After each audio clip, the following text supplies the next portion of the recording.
Hello and welcome to Juice 34. I'm your host, Christopher Manguel, and we're here with a special guest. We're here with Amy Ramsey.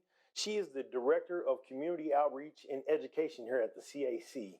How you doing, Amy? I'm well today. How are you? Pretty good. So for those who don't know, what is the CAC? So the CAC is the Hunt County Children's Advocacy Center, Crisis Center of Northeast Texas, and we're located in downtown Greenville. And we provide services for children and adults that have been sexually or physically abused or witnessed to trauma in some way. Yes, ma'am. So describe some of your job duties here at the center. Okay. My job duty as Director of Community Outreach and Education is to go out in the community of Hunt County and go into all 9 school districts and teach kids about body boundaries, about the dangers of sexting, about cyberbullying, about internet safety. And also I teach parenting class, Love and Logic Parenting, and a class called Darkness to Light, which is for adults to learn more about child sexual abuse, how it happens, how to report it, and that type of thing.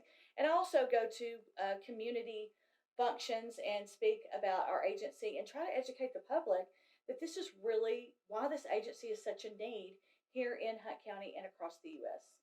Take a moment. Oh, go ahead, I would like please. to promote North Texas Giving Day. North Texas Giving Day is something we're participating in for the first time this year, but it's for about 3,000, I think, nonprofits have signed up for this, and you can go to northtexasgivingday.org, and it will pop up there and say, find a nonprofit, and you can type in Hunt County Children's Advocacy Center, and we're going to be one of the first ones that pop up, and you'll see our little heart logo. And then you can click on donate. It also gives a lot of information about what we do in our services as we discussed today. But you don't have to wait till the 17th. You can do it today. But after the 17th, you can go to our website and donate at any time. Those are very great things that you got going on, and a lot of different services throughout the community as well. And you guys been here for 20 years. You're celebrating your 20-year anniversary. We are celebrating our 20-year anniversary. So we started out in 2000 as the Hunt County Rape Crisis Center. And then in 2004, we changed our name to Crisis Center of Northeast Texas. And very shortly thereafter, we became affiliated with the Children's Advocacy Center. So there are about 73 Children's Advocacy Centers throughout Texas and about 950 or so throughout the U.S. and globally. So we became a part of that entity as well.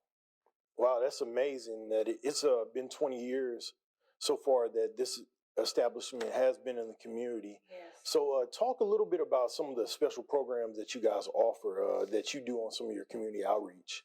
Okay, so some of the, like I mentioned a minute ago, some of the programs that I offer are in schools are body boundaries. So we go into each school and teach appropriate grade level curriculum about how no one's supposed to look or touch your private parts. And that goes for pre-K to 2nd grade. Then we have another curriculum for 3rd through 5th, and then 6th grade through 12th grade. And we kind of break it up in those type of age groupings for all the programs that we provide. Internet safety, cyberbullying, because believe me, kindergartners know about the internet. They need to be aware of how to be safe on the internet. So we create the curriculum based on the age groupings.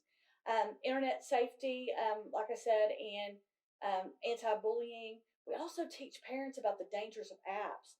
There are apps all over the place. Kids are all over the place on apps, and parents really don't know the dangers that can be behind those apps that are out there on their phones and on their tablets. So, Amy, tell me about some of those the programs you do with the parents as far as telling them about the apps. How impactful is that towards them? Because a lot of, like you said, a lot of parents might not know that their kid may be on a certain app, but it may feel like a game to the child, but it's really something that could be very detrimental to the child as well. When I go to speak to adults, I've spoken to many, many adult groups since I created this curriculum several years ago. They are shocked that their kids are on apps that strangers can see them on. Wow. They are shocked that there are messaging, private messages that go along with all of those apps. Mm-hmm. They are shocked to hear some of the crimes that have been committed against children here in Hunt County, not just globally and not just nationally or statewide, but here in Hunt County that have involved children and apps um, on their kids' phones. So they're very, very surprised. We all understand about stranger danger. That's something that we learn about when Right. we're very, very young, when we're out in public in places. But people don't realize that we really need to be concerned about the strangers that are on the other side of these objects, these devices. And so it really helps parents. I give them a packet on how to get resources to monitor their kids. I give a list of the top 15 most dangerous apps that's put out by the National Center for Missing and Exploited Children. And we go over those so that the parents know what the app looks like, what it does, and why it's so dangerous, and then how to get monitoring for that. So, for the parents, what are some of the tips that they should be looking for as far as their children getting onto some of these apps? So one thing that I would recommend all parents research is what is the minimum age that app even allows a child to be on. Most apps, children have to be about 14 or above to be on that app. There are kindergartners and first graders and second graders who are nowhere near 13 and 14 years old that are on Snapchat, that are on TikTok, that are on, Instagram. Those are not age appropriate. Right. Okay. So that's one thing. Find out what apps that your kids are on. You can Google any of it. If you don't know what Snapchat is, you can Google it. You can call me and I'll tell you. But you can Google any of those and it will tell you what age requirements are. That's one thing is age requirements. And that's interesting because a lot of parents don't think about that just because these names, Snapchat, Facebook, and other apps, they're so popular in society that you don't think that it's for everyone. But no, it has an age limit, that minimum age limit that you need to be on. Exactly. And in my opinion, because of the way the majority of these apps work, they're geolocated, which means somebody can see exactly down to the mailbox that's in front of your house of where you are located. That is the danger. And parents don't know that. Parents don't realize that every app just about that is on your phone is geolocated.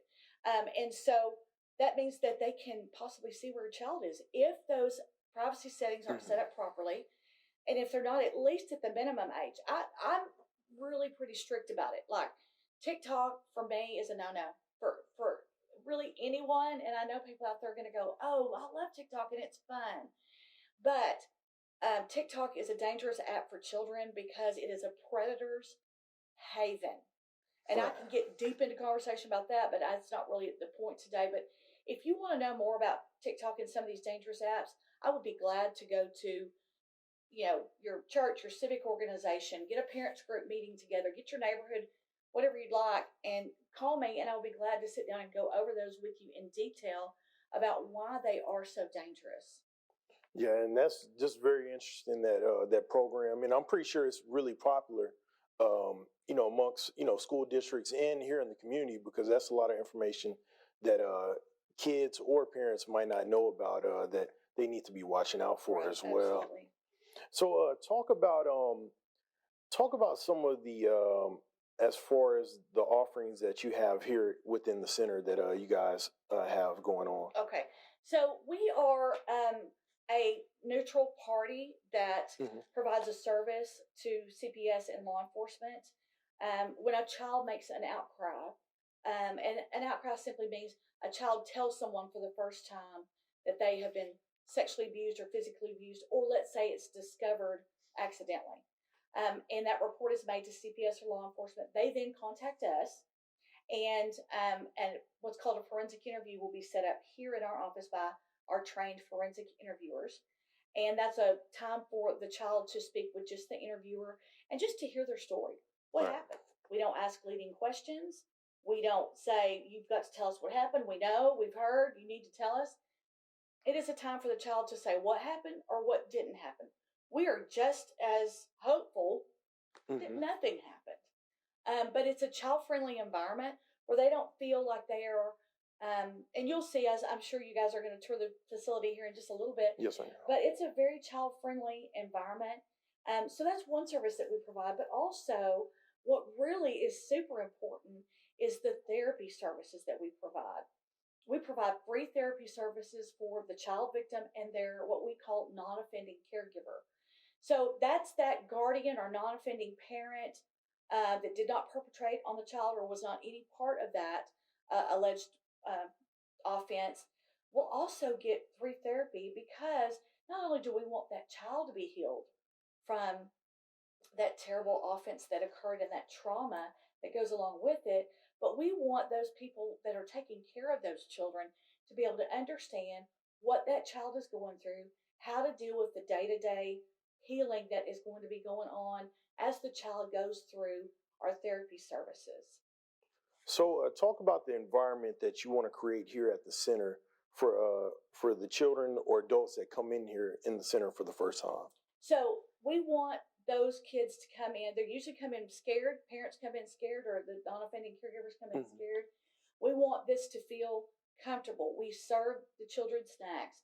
We serve the adults, coffee or tea or whatever, and we just sit with them and get them at a level of comfort where they understand we're on your side. We're on the child side.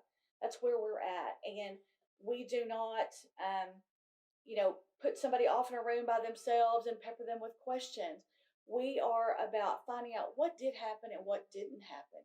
So our goal is for these kids and family members who come in very anxious, very nervous, scared, sometimes mad, and leave understanding we're on your side. That's great. And talk about for the audience out there some signs of child abuse that somebody may be taking key in on at their home and things like that. Signs that they kind of need to know, be aware about. Okay. So, a couple of things. I'm going to read a couple of these things off Okay. of the signs of abuse. But if we're talking about physical abuse, there may be unexplained injuries that you might see on a child. There may be changes in behavior. A child that's normally very outgoing may become very sullen or angry Mm-hmm. for no particular reason. They may have stomach aches that can't be explained or headaches that can't be explained. Um, Withdrawn, not eating well or eating too much, sleeping habits change, school interactions change. They may revert to previous childlike behaviors. For example, if a child is 7 years old and has been potty trained for many years, obviously, and they revert back to thumb sucking or bedwetting, that is a big clue that something may be going on. Um, Lack of personal care or hygiene, things like that, risk taking behaviors for the older kids, um, and maybe a fear of a person within that home or around that home that they normally have not had. Don't normally want, normally they would go and sit with that person, and now don't want to or show a fear Right. of that person. Um, I'll tell you what, we 90% of the alleged perpetrators are someone that the child knows, loves, and trusts. We're not talking about strangers here. I think Oh wow. last year we had, and in the 5 so years I've been here, we may have had a handful of stranger child sexual abuse. It is always 90% of the time or higher, someone that the child knows, loves, and trusts. That may mean someone living in the home. We don't want to think about parents um, abusing their own children, but it happens. Gosh. And so let me give you some other statistics for here in Hunt County, Okay. if that's helpful. Oh yes, ma'am. Every 15 hours in Hunt County, there's a confirmed case of child sexual abuse. Every 15 hours. Wow. So to put that perspective for you, in Dallas, it's every 20 minutes. In the state of Texas, it's every 8 minutes. So we sometimes in a small town lull ourselves into thinking it doesn't really happen here. It's happening in the bigger cities. It's going to be someone I can recognize. Let me bring it really on home to you. It's in our backyard. It's the child that you see in the grocery store. It's the child that you see in your neighborhood. If you see something that doesn't seem right, you do not have to have evidence. I always say, if you see something, say something to the proper authorities. A lot of people get nervous about calling CPS or law enforcement. They go, well, I don't want to get involved. I'm just not sure about that. All you're asking to do is to have a professional service done, someone professional to call in and take a look and see what's going on. You Right. may be the one that saves that child's life. If something doesn't feel right, You do not have to have evidence. You can call in anonymously. Um, so we just have a lot of times a fear of taking that risk of I don't want to get involved, or that's none of my business. It's the standard of knowledge that every person is a mandated reporter. And there are laws on the books that say that very thing. And if it's discovered that you knew and you didn't make a report, you could get up to 180 days in jail at 6 months and a $2,000 fine. And if you have any professional licensure or certificate, you could lose that too. So it is important that we protect our most vulnerable population. So speaking of that, talk about your 24-hour hotline that people can call in to, just like you said, report something, or just call or on somebody if in need. So if you suspect or see abuse of a child, you don't want to call our center. You want to call 911 or CPS. CPS in the state of Texas is 1-800-252-5400. Now, when we're talking about our hotline, what we really mean by that is, let's say that someone maybe isn't sure. Should I make the phone call? You can call into our hotline at 903-454-9999. It's answered 24/7. Or if you've had a previous sexual assault, or you're in a trauma and you don't know what to do, we have staff 24/7. That we will walk you through and guide you to the next appropriate authority to contact. Let's say that you've just been involved in a sexual assault and you don't know what to do. We're going to guide you, call 911, go to the hospital.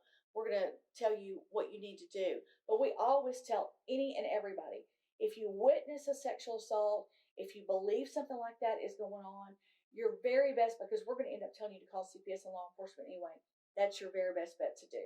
But our hotline is for those that have been through trauma and maybe you're in a stuck point or having a rough weekend or a rough night, or they've had a trauma trigger that they can call and be on the phone with one of our advocates, and they will walk them through step by step, getting them to a place of calm. So when you guys are out in the community and doing these programs, I guess you can kind of see the impact that you're doing towards the community, because like you said, a lot of people might not know about these services that are available to them right here in Hunt County. That's right. A lot of people don't know about us until they have had to walk through these doors because of a trauma themselves. So that's why we're so grateful to be able to do this today. And my job as a community outreach is to go out in the community and to educate people on who we are and what we do. Not only just what we do, but also ways to stay safe, like the programs that we were talking about earlier that go into schools. A lot of kids don't get spoken to about this in schools or at home because schools don't have the curriculum, parents don't know what to say at home. And so all of our services, including those services, are free. And one of the impacts that I've seen is because I get called back to schools and to community organizations all over and over and over again. I stay busy, although coronavirus has kind of pulled a rug a little bit out from underneath us on that. Yes, and I know 2020 has been, just a roller coaster for everybody. Tell us about how has that impacted the center? So the way that has impacted our center has been open, never closed through the entire COVID. But we have had to do some work from home, but any and all forensic services are provided here. And so we do that in the safest way with wearing masks and only having the child and one family member here, and the forensic interviewer. But we've stayed open. But I'll tell you this, our intakes have gone down by about 40%. That's something that we've seen and heard about not only in our area, but in Dallas and nationwide. Right. And is that because it's not happening? Absolutely not.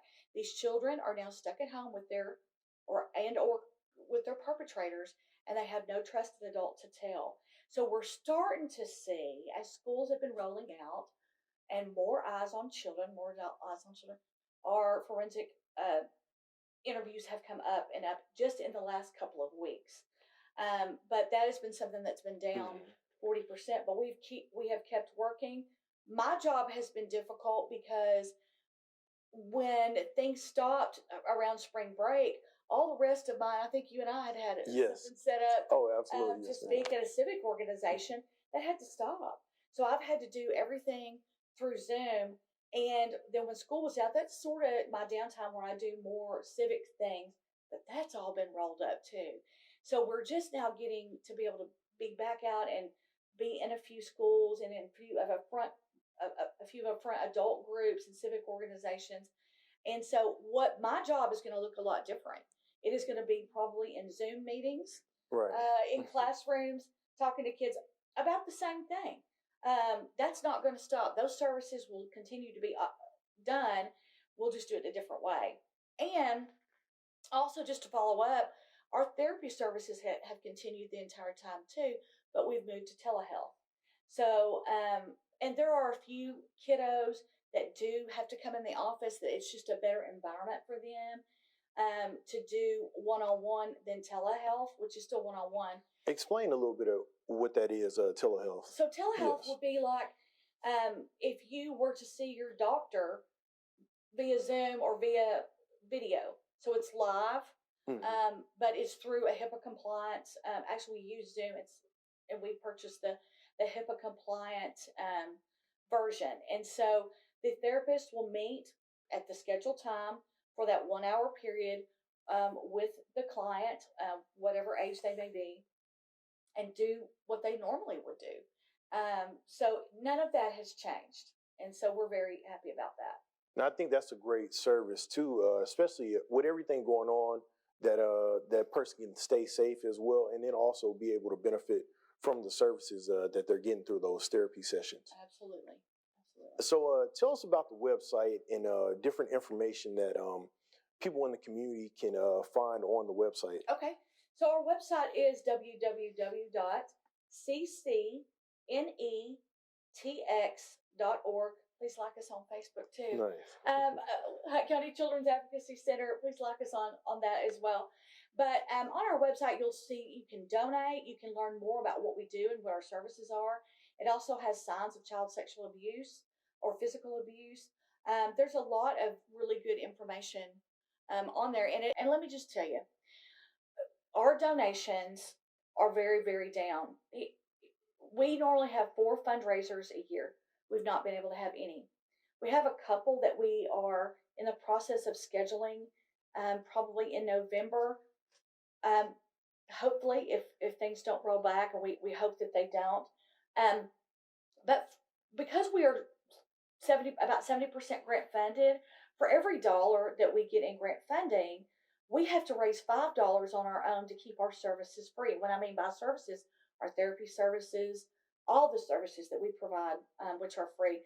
But in particular, our therapy services, because those are lifetime services. And so some of our grants are going to be cut back due to COVID-19.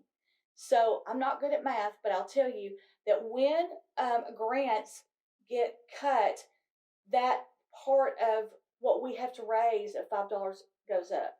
And so any amount that you feel led to give at any time helps us keep our therapy services and all of our services for free.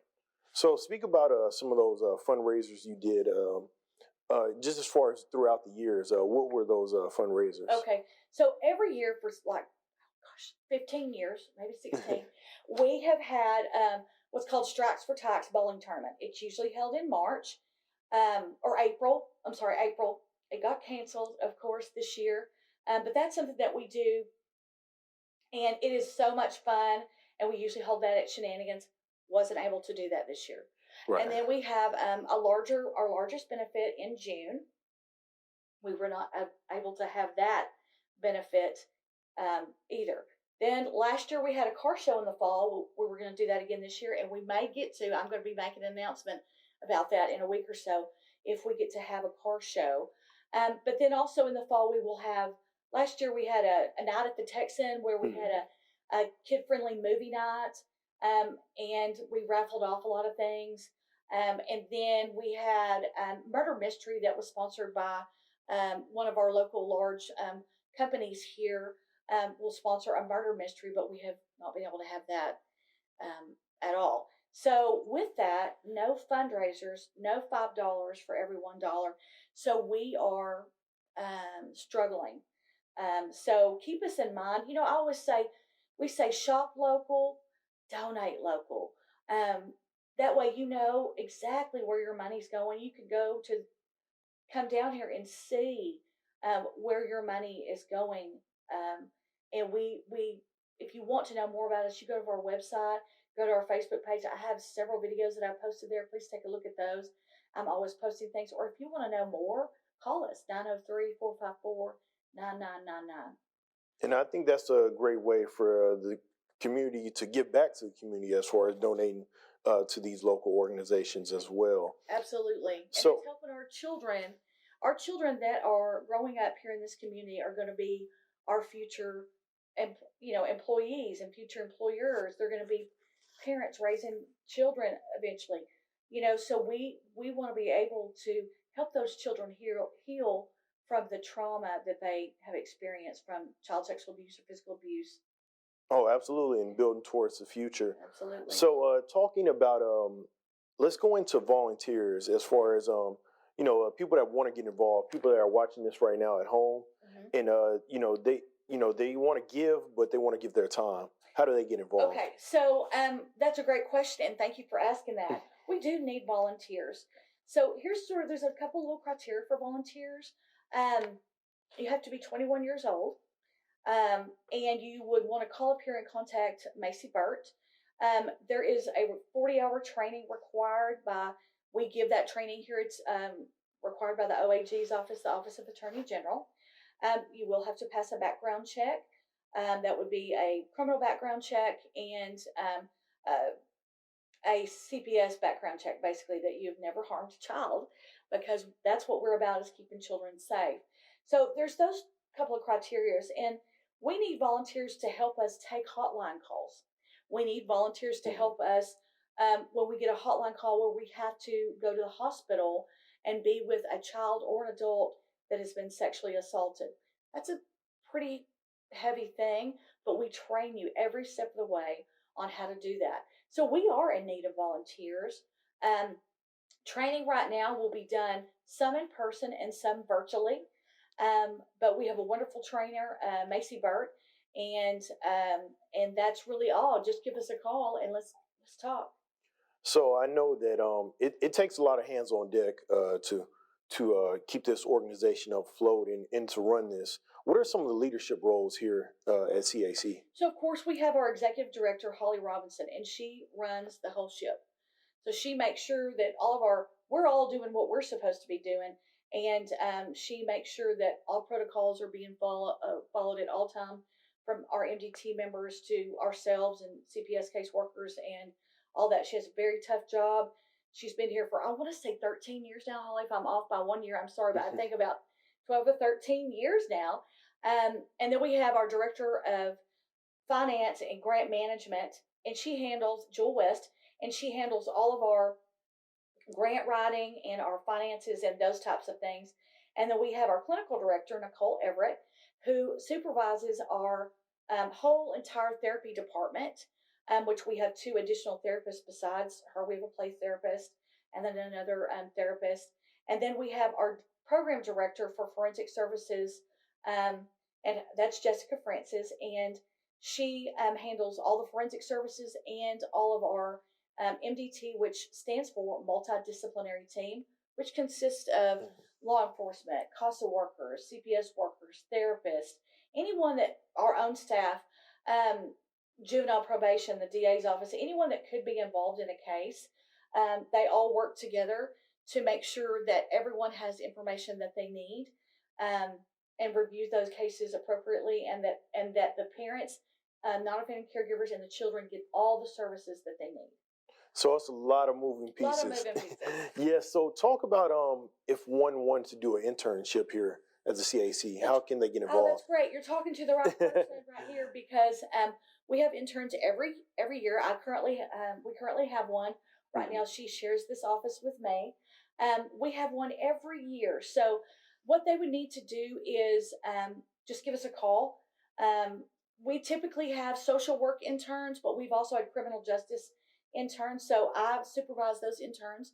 They would want to give me a call and let me just kind of go over with them what they would do, what they would not be doing, because they would not typically like be involved in a therapy service. That's something that's private. But there is Right. a myriad of things that they would be doing, and so they would send me their resume, and we would talk and have an interview and see what would work out for them. But we're looking for right now. We have an interview until the end of intern until the end of the year, until December, and then we're going to be looking for another one. So if you're interested, please give me a call, 903-454-9999. And that's great because I'm pretty sure they gain a lot of experience working through the internship program here, and then also being able to take that experience if they future land a job here or somewhere else that they can take with us. So I Absolutely. think that's Whether amazing. they, because we don't have a lot of turnover here. Hmm.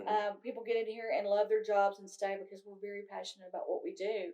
But there's CACs all across the country, as I mentioned, throughout Texas and across the country. But also, it gives them experience to take into other jobs. Let me tell you something. What you learn here, when you learn about child sexual abuse and sexual assault in general, will take you through your lifetime, through raising your family, through anything that you go through. I tell people, when you intern up here, you learn a lot more than you would at a lot of other internships Right, because life it's a life experiences. experience that you can take with you, even into your own family. That is awesome, and let's touch on the beautiful mural that you have out there that spells out hope.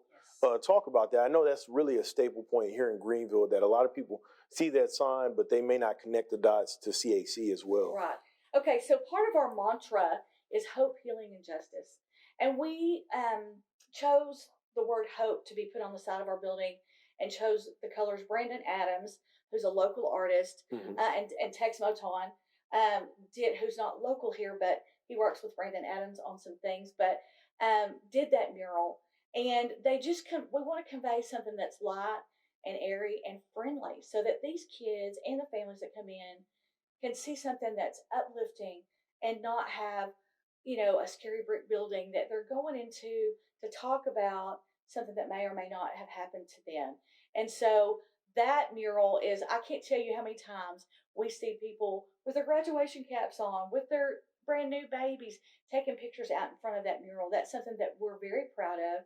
And it just shows what we're really about is that we can't always, get justice. We don't Hmm. always get justice that the kid wants, but we can always provide hope and certainly healing through our therapy services here at the CAC. So presenting that idea to Brandon, how did that come out way better than what you had envisioned as far as like the first initial bringing that this is the idea we want and how he executed it? Oh, he executed it perfectly. We had a few meetings about it as the board met about it, and then kind of just gave him some ideas, and him and Tex Moton literally just boom, and they did it in one afternoon. Oh wow, Okay, they did that's it. I crazy. mean, Yeah. they started in the morning and it was finished by that afternoon. It was amazing. I think it featured in 903 magazine like 3 years ago when we first got it out there. But he absolutely executed it perfectly.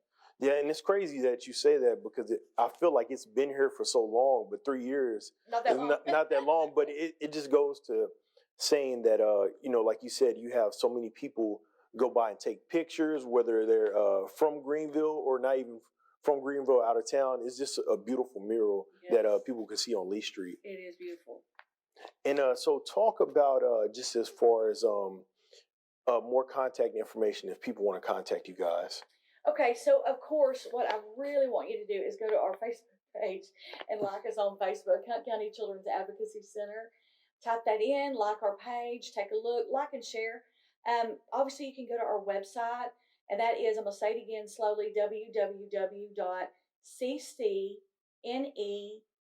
www.ccnetx.org. And it will give you a plethora of information about what we do. It'll give you a donate button, tells you a little bit about who works here, and I believe it also shares some of our board members on there as well. But obviously, you guys can call us at any time if you need more information about us or curious about a little bit more about what we do, or if you want me to come and speak to your group, uh, day, night, or weekends. I'm completely available. 903 454-9999. And then one quick question too: how many clients do you serve throughout the year? So in the last year, it was about 682 or three. The year before that was roughly around that, and that's new clients. Okay, so roughly before the year before that was like 650. So new clients. Okay, so that's kind of where we kind of sit at. But adult clients, I think last year, like adult sexual assaults, we had like about 34. The year before, we had in the 50s range. So, but I'll tell you, this is something that will kind of blow your mind too. Our highest group, age group of victims. So let me just take a look here. So okay, please, yes. 48% of our victims are ages 6 to 12 years old. Wow. So we need to be talking to our children about body boundaries, about private areas. It can be kind of scary to do that, but you have a conversation with those kids, or if you don't know how, call me. I'll help walk you through how to have a conversation with your children about protecting their body and that no one's supposed to look, touch, or take pictures of those parts of the body. And so the last question I want to leave you with, Amy, what is the main goal of the CAC? So our main goal for the CAC is hope, healing, and justice. We want to be a neutral party for those children in a safe environment for them to come and feel comfortable and just share their story, what happened or what did not happen, and then be able to provide services to that child and their non-offending caregivers, not only during that time of healing, but for their lifetime. And I don't know if I got to mention that, but what is so important about our therapy services is that it is lifetime services. So when a child finishes their services, we call it a graduation. It's really neat. We sign a book and give them kind of a little party that they finish their services. If in 6 weeks, a year, 5 years, 10 years, anytime, if they move to another area and their trauma begins to come back up on them for whatever reason it may be, they can come back to our CAC or any other CAC and get free therapy services. We are so proud of that. And so our mission is to give hope, to give healing, and to give justice to those child and adult victims. With that being said, Amy, I want to applaud you and the staff here at the CAC for the commendable job that you guys do here. And thank you for joining us today.